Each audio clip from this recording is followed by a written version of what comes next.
The wind howled through the canyons of Seoul's high-rises, but inside Elliot's penthouse, Kiyah Monroe had tried to manufacture a summer of her own. She had spent the afternoon polishing the floor-to-ceiling windows until they gleamed like diamonds, even though her hands were raw from the winter air. She had prepared a meal he loved, lighting small candles she'd bought with her last few coins, wanting to bridge the growing, icy distance between them. She loved him with a quiet, desperate intensity, believing that if she just worked harder, she could be the miracle he needed. When Elliot Harrow finally stepped through the door, the temperature in the room seemed to drop 10 degrees. He didn't look at the candles or the warmth she had curated. He merely dropped his leather briefcase and checked his watch. "You're finally here," Kiyah said, her voice small and hopeful.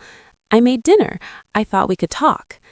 Elliot didn't answer. He sat on the velvet sofa and immediately pulled out his phone, his thumb flicking across the screen as if she were a ghost haunting his living room. Kiyah swallowed the lump in her throat and walked over, holding a small, hand-wrapped box containing a silk tie she'd saved for months to buy. I wanted to give you this," she whispered, her hands trembling. Elliot stared at the box as if it were a piece of refuse. He opened it, looked at the silk, and let out a sharp, jagged laugh. "This? You think I'd wear this, Kiyah? You're an embarrassment." The words hit her harder than a physical blow. "Elliot, I tried," she stammered, stepping back. "Tried?" he shouted, suddenly standing. His shadow loomed large and terrifying against the walls. "Your trying is pathetic. I'm tired of looking at you. Get out." "Please," Kiyah cried, as the first hot tears blurred her vision. "It's freezing out there." "I don't care," he snarled. He grabbed her thin coat from the chair, shoved it into her chest, and dragged her toward the entrance. With a final, violent push, he sent her staggering into the snowy hallway. The heavy door slammed shut, and the lock clicked with a finality that broke her heart into 1,000 pieces. Kiyah stood alone in the dark, the white blanket of snow already beginning to cover her tracks. The cold hit Kiyah like a physical slap, the wind howling through the concrete canyons of Seoul and turning her breath into ragged plumes of silver mist. Each step she took made her thin shoes sink deeper into the white blanket of snow, and her hands trembled so violently she could no longer feel her fingertips. She had nowhere to go, no home, no money, and no voice in a city that suddenly felt like an empty, frozen museum. Behind her, the lights in Elliot's penthouse had already turned off, a silent signal that her 3 years of devotion had been erased in a single cruel instant. She stumbled past shop windows glowing with Christmas warmth, her mind replaying Elliot's sneer, "You're an embarrassment." Her heart felt like it was breaking into jagged pieces as the sub-zero air began to steal the last of her strength. Her vision blurred, the world dissolving into a haze of gray shadows and swirling flakes, until a massive building rose ahead of her like a fortress of gold and glass. It was a place of impossible luxury, where expensive cars lined the curb and music thumped with a heavy, rhythmic heartbeat. With a final, shaky step, Kiyah's knees gave way. She collapsed onto the cold marble steps, her dark hair spreading across the stone like a shadow against the ice. The heavy doors groaned open, spilling amber light and the smell of expensive tobacco onto the street. 2 guards stepped out, their expressions hardening as they looked down at the unconscious figure. "Who is she? Get her out of here," one muttered, reaching down to roughly haul Kiyah away by her coat. "Stop." The word was a low, dangerous vibration that made the air itself seem to pause. The guards froze instantly, their postures snapping into rigid bows. Ryu Senho stepped out of the club, the light catching the silver rings on his fingers and the sharp, lethal lines of his jaw. He was a man people feared to look at, the king of the underground, whose authority was absolute. His stony eyes scanned the scene, but when they landed on Kiyah, pale, shivering, and discarded like trash in the snow, something in his impassive face shifted. "Boss, we were about to move her away from the entrance," the guard stammered, his hand still hovering near Kiyah's arm. Senho's gaze turned cold enough to rival the winter wind. "No one touches her," he commanded, the authority in his voice silencing the street. To the utter shock of his men, the man who was not known for kindness knelt beside her in the snow. He gently brushed a frozen lock of hair from her face, his large hands anchoring her to the stone. "Who did this to you?" he whispered, his voice vibrating with a lethal, controlled rage. He stripped off his heavy black overcoat and wrapped it around her trembling body, the warmth of the expensive wool finally shielding her from the predatory night. With surprising gentleness, he lifted her into his arms, carrying her toward the amber light of the club. "She stays with me," Senho stated, his eyes locked onto the darkness where Kiyah's past still lingered. He didn't know her name, but he knew the weight of a debt owed by a man who threw away a miracle, and he was already preparing to collect it in full. Inside the club, the bone-deep chill of the streets was replaced by a heavy, enveloping warmth that hit Kiyah's frozen skin like a physical embrace. Ryu Senho carried her through a back hallway where the thumping music of the main floor faded into a distant, muffled heartbeat, and the lights grew soft and amber. His most trusted men followed in a confused, silent procession, stunned by the sight of their boss, a man who measured life in cold calculations, holding a broken stranger like she were made of fragile glass. Senho ignored their questioning looks, entering a private suite that smelled of clean cedarwood and expensive oolong tea. He gently laid Kiyah on a long leather couch, the floor beneath them radiating a steady, artificial heat that began to thaw the ice in her joints. Even as she lay unconscious, her body continued to tremble from the trauma of the snow, her fingers twitching against the heavy wool of the coat he had wrapped around her. Seonho watched her in a heavy, contemplative silence, his jaw tight with a cold fury directed at the man who had left her to die. He took a soft cloth, dipped it in warm water, and began to wipe the melting slush from her hair and the red, wind-burned skin of her cheeks with a tenderness that would have terrified his enemies. Minutes passed before Kiyah's eyelashes finally fluttered, her vision blurring as she struggled to reconcile the rich, wooden walls with the freezing darkness she remembered. She sat up with a panicked gasp, her breath hitching as she saw the tall, sharp-jawed man standing in the shadows of the room. To Kiyah, he looked lethal and immovable, a predator in a perfectly tailored suit, yet his presence didn't radiate the jagged cruelty she had felt from Elliot. Where am I?" she whispered, her voice cracking as she clutched the blanket to her chest. "You're safe," Seonho replied, his voice a low rumble that carried a strange, anchoring weight. Kiyah's eyes filled with tears as the memory of the slamming door returned, the final, absolute rejection. "I'm sorry," she stammered, her instinct to shrink herself taking over as she tried to apologize for her very existence. "I didn't mean to bother anyone. I had nowhere to go."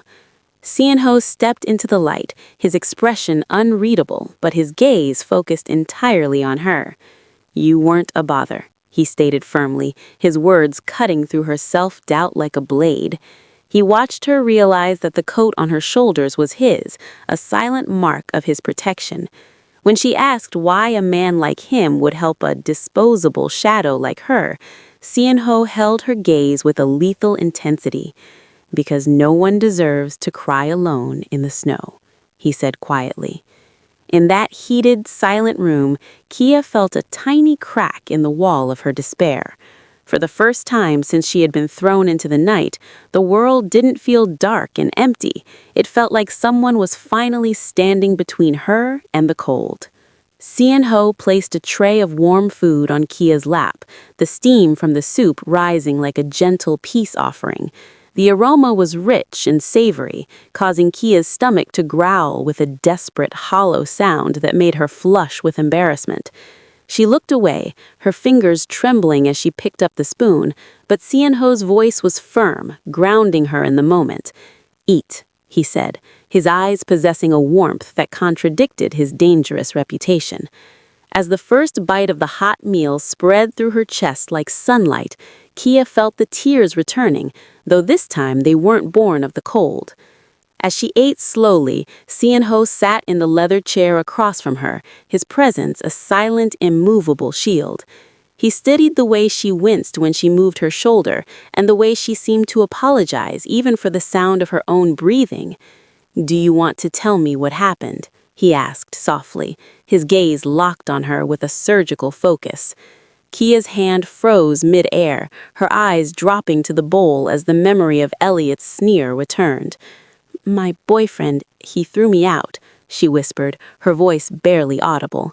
She explained how she had saved for months to buy him a gift, only for him to label her an embarrassment and push her into the sub-zero night. Seon-ho's jaw clenched, his fingers tightening around the arm of his chair until the leather groaned. He didn't see a disposable maid. He saw a woman whose kindness had been weaponized against her by a man who measured worth in labels rather than loyalty. "You're too used to suffering," he said quietly, his voice carrying a low, dangerous rumble. Kiyah looked up, confused by the lack of judgment in his tone. Seon-ho leaned forward, his shadow stretching across the floor as he entered her space. "A woman who works hard, gives love, and tries her best is never the problem, Kiyah. The problem is the man who cannot see her value." Kiyah's breath hitched, her heart thumping against her ribs at words she had never heard in 3 years of serving Elliot. For the first time, someone wasn't asking what she had done wrong to deserve the cold. Someone was telling her she had deserved a fire all along. "Your only mistake," Seon-ho continued, his thumb brushing against the rim of his teacup, "is trusting someone who was too small to handle the weight of your heart." He stood slowly, his tall frame cutting a commanding figure in the dim light of the penthouse. "You don't decide your future tonight," he stated, his authority wrapping around her like a second coat. "Today you rest, you heal. For now, you stay here. My home is your home." Kiyah stared at him, her lips parting in shock as the reality of his protection began to sink in. She had entered the club as a ghost, with nothing, but under Seon-ho's gaze, she was starting to feel like she might actually exist. The next morning, Kiyah tried to rise before the sun, her internal clock still tuned to the grueling demands of her old life. She didn't want to be a burden. She didn't want to look lazy. She folded the silk blankets with trembling precision and tried to smooth the wrinkles in her salt-stained uniform. But when she opened the door to the hallway, she was met by one of Seon-ho's men, a tall, silent figure who seemed to be waiting just for her. "Boss said to call him when you wake," the man said into a small earpiece, his voice respectful but firm. A moment later, Ryu Sun-ho appeared from the shadows of the corridor. He wasn't dressed in the sharp, intimidating suit of the previous night. Instead, he wore a soft charcoal sweater that made him look human, almost approachable. He watched her for a long moment, noting how she shrunk into herself, her shoulders hunched as if waiting for a blow.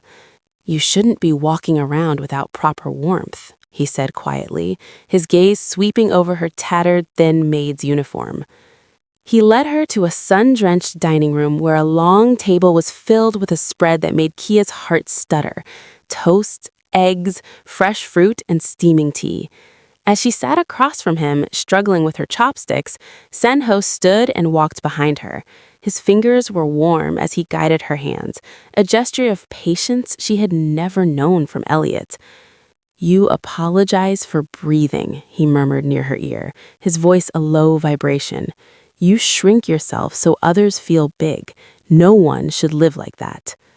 After breakfast, Seon-ho turned to his assistant with a brief, sharp command.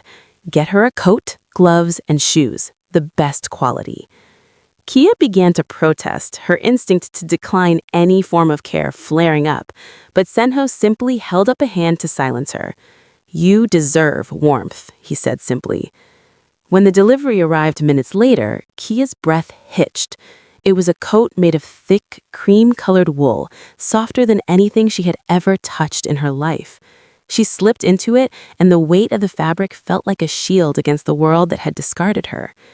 As she stood in the center of the room, her reflection in the glass showed a woman who no longer looks like a disposable shadow.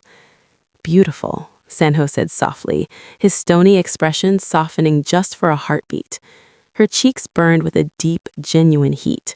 For the first time, she wasn't wearing a uniform designed to make her invisible. She was wearing an armor designed to make her seen. As they stepped outside into the falling snow, Kiyah realized she didn't feel the cold at all. She was standing beside the most dangerous man in Seoul, and for the first time in 3 years, she felt like royalty. They stepped outside together, and for the first time since being discarded, Kiyah did not flinch as the winter air rushed to meet her. The cream-colored wool of her new coat held the warmth against her skin like a physical barrier, a silent testament to the man walking at her side. As they moved through the heart of the city, the snow began to fall in soft, rhythmic patterns, dusting the gray pavement with white. Kiyah noticed the shift in the atmosphere immediately. The crowded sidewalks of Seoul, usually a blur of rushing bodies and indifferent faces, seemed to part like water before the bow of a ship. Men in expensive suits lowered their heads as they passed, and shopkeepers paused in their doorways, their eyes wide with a mixture of terror and awe. It wasn't just that they recognized Ryu Senho, the feared Mafia king. It was the way he walked with her. "Are they staring at me?" Kiyah whispered, her instinct to shrink back into the shadows flaring up as the weight of 1,000 eyes pressed against her. Senho didn't break his stride, his hands tucked into the pockets of his dark overcoat as he kept a protective distance that was close enough to be a shield, but respectful enough to grant her space. "I am the one they stare at," he quietly corrected, his voice a low vibration that anchored her to the present. "I do not walk with people. I do not show my world to strangers." "Then why walk with me?" she asked, stopping briefly as they reached a bridge overlooking the city lights. Senho stopped as well, turning his head to look down at her with calm, steady eyes that held no trace of the stony and impassive lethal authority he showed the rest of the world. "Because you do not hide your heart," he said, his words deliberate and heavy with truth. "Because you are honest in a city of masks. You remind me of something good that I thought was lost." Kiyah felt her heart hammer against her ribs, a heat rising to her cheeks that had nothing to do with the winter wind. In Elliot's world, she had been an embarrassing shadow, a woman whose presence had to be justified or hidden. But here, in the open air of Seoul, the most dangerous man in the country was treating her like royalty, making it clear to every witness that she was untouchable. They continued until they reached a small traditional bakery where the warm scent of fresh bread and sugar floated out into the cold. The owner bowed so deeply, his forehead nearly touched the counter, his hands shaking as he served them hot chocolate and sweet pastries. As Kiyah took a bite, the sweetness spreading through her chest, she looked at Senho and saw a faint, rare softness in the corner of his mouth. She realized then that his protection wasn't just about his men or his guns, it was about the way he stood between her and the world's cruelty, ensuring that for the first time in her life, she could walk through the shadows without becoming one of them. The days at the penthouse began to settle into a rhythm that felt less like a recovery and more like a rebirth. Every afternoon, after the city's bustle had dimmed into a quiet hum outside the floor-to-ceiling windows, Ryu Senho would clear the mahogany desk in his study. He didn't summon a tutor or hand Kiyah a textbook. Instead, he sat beside her, a simple notebook spread between them like a map to a world she had lived in but never truly inhabited. "To survive here, you must speak the language of the land," Senho said, his voice a low, steady rumble that no longer made Kiyah flinch. "But to live here, Kiyah, you must own its symbols." He picked up a sleek fountain pen and traced the first character of the Korean alphabet. Kiyah watched with held breath, her eyes following the precise, sharp movements of his hand. When he handed the pen to her, her fingers felt clumsy, a familiar wave of inadequacy washing over her. She hesitated, her mind flashing back to Elliot's constant reminders that she was out of her depth in Seoul, that she was lucky he even tolerated her presence. As she attempted to mimic the stroke, her hand shook, the ink bleeding into a jagged, messy line. "I'm sorry," she whispered instinctively, the old habit of self-erasure rising to the surface. "I'm not good at this. I'm not fast enough." Senho didn't sigh or show the cold impatience she expected. Instead, he reached out, his large, warm hand covering hers on the desk. The contact was electric, firm and grounding. He didn't pull the pen away, he simply guided her hand, his strength providing the steady axis her confidence lacked. "The strokes follow a logic, just like the streets," he murmured, his breath warm against her temple as he led her hand through the elegant curves of the letters. "You aren't slow, Kiyah. You have simply been taught to doubt your own pace." Under his guidance, the jagged lines began to smooth. For the first time, the characters didn't look like alien thorns. They looked like art she was allowed to create. She felt the tension in her shoulders dissolve, replaced by a strange, soaring sense of achievement. "Again," he commanded softly, releasing her hand, but remaining close enough that she could feel the heat radiating from him. Kiyah tried again, this time without his physical help. The letter was imperfect, but it was hers. She looked up at him, her large eyes searching his for a sign of the disappointment she had been conditioned to provide. Seon-ho leaned back, his sharp-jawed face softening into an expression of quiet, lethal pride. "You learn faster than my best lieutenants," he said, his gaze locked onto hers with the truth she could feel in her bones. "You have been told you are an embarrassment for so long that you started to believe it. But look at the page. You are smarter than you think, Kiyah, much smarter than the people who tried to keep you small." Tears pricked at her eyes, not from shame, but from the overwhelming weight of being truly seen. In this quiet study, surrounded by the power of the underground, Seon-ho wasn't just teaching her letters, he was giving her the keys to her own identity. For the first time, Kiyah didn't feel like a disposable shadow. She felt like a woman with a voice, and for Ryu Seon-ho, that voice was the only one that mattered. Kiyah moved through the quiet hallways of the penthouse, the plush carpet muffling her footsteps as she sought out the kitchen for a glass of water. The late-night air was still and heavy, the only light coming from the moon reflecting off the fresh snow outside the floor-to-ceiling windows. As she passed the heavy mahogany doors of Seon-ho's study, she paused, hearing the low, sharp vibrations of a voice that sounded nothing like the gentle teacher who had guided her hand through Korean characters only hours before. This was the voice of the Mafia king, cold, precise, and vibrating with a lethal finality. "I don't care about their excuses," Seon-ho stated, his tone cutting through the silence like a razor. "The two men who followed her to the bakery on Tuesday, find out who they report to, then deal with them permanently." Kiyah froze, her hand hovering in the air as her heart hammered against her ribs. Followed her? She thought back to that afternoon, remembering the prickle on the back of her neck she had dismissed as the winter wind. She had felt safe under Seon-ho's wing, believing her past was a closed door, but the reality was crashing down on her. Elliot hadn't let her go. He was hunting her. "Yes, boss," a nervous voice replied from within the room. "But if the trail leads back to Elliot Harrow, do we proceed with the same force?" "Proceed with more," Seon-ho growled, and Kiyah could almost feel the temperature in the hallway drop.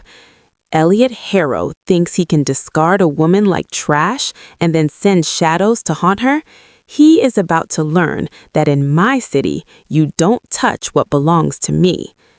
Kiyah stepped back, her breath hitching in her throat as the weight of the situation settled into her bones. She wasn't just a guest in a luxury penthouse. She was the center of a silent war. The shadow in the cold was not just a memory of Elliot's cruelty. It was a physical presence, a group of men watching her every move from the darkness of the Seoul streets. She retreated to her room, her hands trembling as she pulled the cream-colored coat from the chair and hugged it to her chest. The soft wool was supposed to be a shield, but now it felt like a target. She realized that Elliot's obsession didn't end with the slamming door. He wanted to control her even in her absence, perhaps fearing what she knew or simply unable to let a disposable shadow find a new light. As she stared out at the flickering street lamps below, she saw a black sedan idling at the corner, its headlights dim. For the first time, she understood the true cost of Seonho's protection. He wasn't just teaching her a language or giving her a home.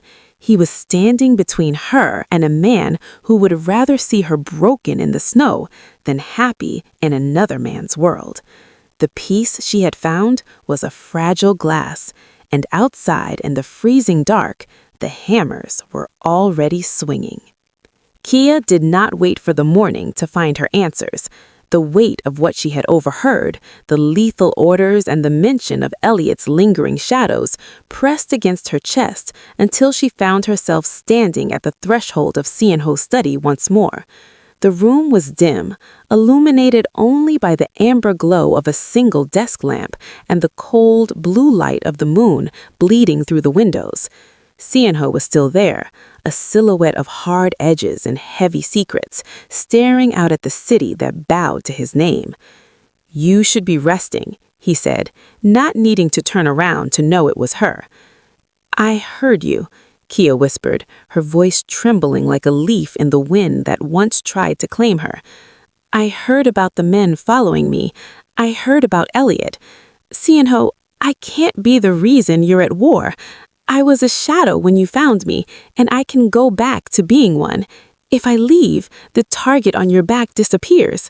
I won't let my past cost you your life." Seonho turned then, his movement slow and deliberate, like a predator closing in on a truth. The stony, impassive mask he wore for the world was gone, replaced by a raw, dark intensity that made Kiyah's breath hitch. He crossed the room in 3 long strides, his presence suddenly overwhelming, filling the space where her fear had lived. Before she could step back, he reached out, his large hands pulling her into a firm, possessive embrace that anchored her against his chest. It wasn't the tentative touch of a teacher, but the claim of a man who had finally found the only thing worth keeping.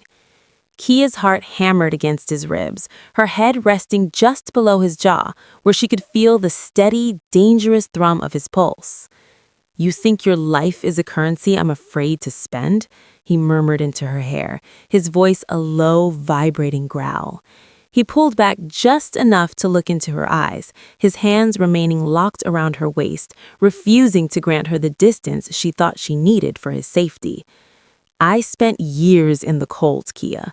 I built this empire so I would never have to shiver again, but I was still freezing until the night I found you on those steps."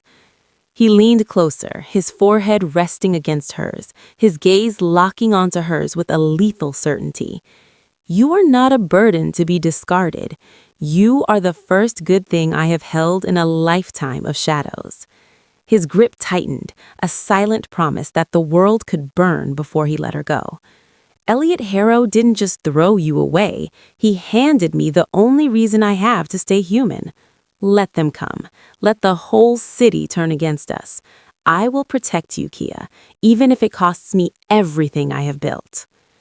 In the silence of the penthouse, the wind continued to howl outside, but Kiyah no longer felt like a disposable ghost. She felt chosen. She felt cherished. As she reached up to grip the fabric of his sweater, she realized that the cost didn't matter, because for the first time in her life, she was with a man who knew that she was priceless. The seasons in Seoul shifted with a quiet, inevitable grace, the biting winds of winter finally surrendering to the soft, fragrant breath of spring. For Kiyah, the transformation was not just in the weather, but in the very marrow of her bones. She no longer walked with her shoulders hunched or her eyes cast toward the pavement. She stood tall, her straight black hair brushing against the fine silk of dresses that fit her like a second skin. The woman who had been discarded on a snowy night like a piece of broken glass had been forged into something unbreakable in the heat of Ryu Seonho's protection. They walked along the Han River as the cherry blossoms began to bloom, their pale pink petals dancing in the air like the snowflakes that had once threatened to bury her. The city still stared, but the whispers had changed. They no longer spoke of a disposable stranger, but of the woman who held the heart of the most powerful man in the underground. Seon-ho walked beside her, his hand resting firmly on the small of her back, not as a guard, but as a partner. He had kept his vow. The shadows that once followed her had been erased, and Elliot Harrow was now a ghost of a past that could no longer reach her. "You think you're thinking of that night," Seon-ho said softly, his sharp-jawed face softening as he looked at her. "I was," Kiyah admitted, her voice clear and devoid of its old tremors.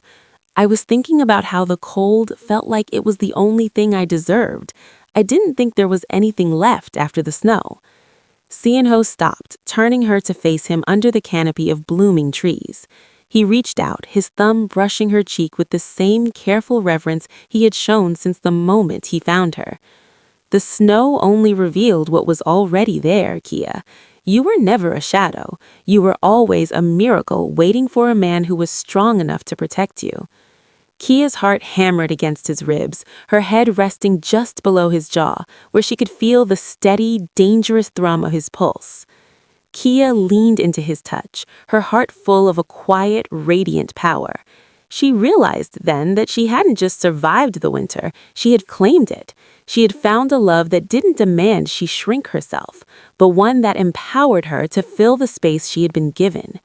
In Seon-ho's eyes, she saw the reflection of the woman she had become, a woman who was cherished, seen, and utterly complete. As the sun set over the city, casting a golden glow over the water, Kiyah knew her life had changed forever. She was no longer a victim of the cold streets. She was the queen of the underground, standing beside the man who would burn the entire world just to keep her warm. Her past was a closed door, and her future was a long, bright horizon shared with the only man who truly knew her worth.